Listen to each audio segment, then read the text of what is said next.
آپ گھڑی دائیں ہاتھ میں کیوں باندھتے ہیں؟ میری مرضی.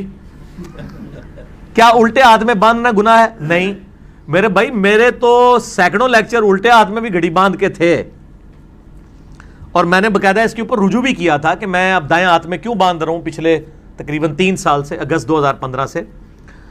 کہ مجھے ایک بھائی نے ای میل کی کہ بھی نبی علیہ السلام اپنا ہر پسندیدہ کام دائیں طرف سے شروع کرتے تھے، آپ اپنی انگوٹھی بھی، مور نبوت بھی، جو وہ مور لگائی جاتی تھی جس میں محمد رسول اللہ لکھا ہے، وہ اپنے دائیں ہاتھ پہ باندھتے تھے.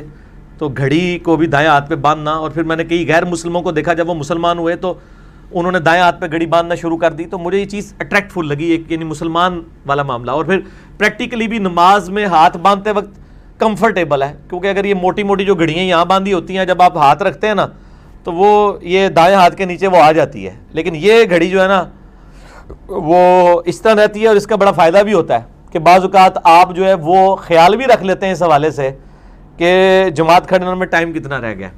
اور نبی علیہ السلام کی یہ سنت ہے، ابو داؤد ترمذی میں موجود ہے کہ نبی علیہ السلام نماز پڑھنے کے دوران بغیر گردن ہلائے ادھر ادھر دیکھ لیا کرتے تھے.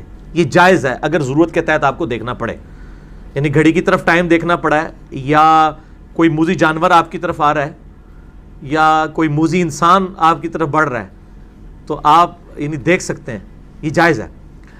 تو اس طریقے سے نماز کے دوران قیام کی حالت میں آپ گھڑی کو بھی دیکھ سکتے ہیں. اگر دائیں ہاتھ پہ باندھی ہوگی تو دیکھنا بھی آپ کے لیے آسان ہو جائے گا. باقی یہ کہ صحیح بخاری میں ہے کہ اما عائشہ کہتی ہیں کہ نبی علیہ السلام اپنے پسندیدہ کاموں کو دائیں طرف سے شروع کرتے تھے. بائیں ہاتھ پہ بھی گھڑی باندھنا جائز ہے، یہ کوئی دین کا وہ مسئلہ نہیں کہ اس کے اوپر کوئی فتویٰ لگا دیا جائے. مسلم شریف میں ایک حدیث ہے کہ نبی علیہ السلام نے اپنے بائیں ہاتھ کی انگلی میں ایک دفعہ انگوٹھی پہنی تھی. ہے ایک دفعہ ہی ہے. آپ کا عمومی عمل دایاں ہاتھ ہی ہے. جیسے آپ کا عمومی عمل اونچی آواز میں جنازہ پڑھنا نہیں، پست آواز میں ہے، لیکن کبھی کبھار آپ نے اونچی آواز میں بھی جنازہ پڑھا ہے، یہ جواز ہے.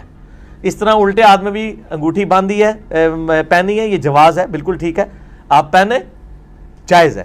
گھڑی بھی پہنے، جائز ہے، لیکن عمومی عمل آپ کا دائیں ہاتھ پہ ہے.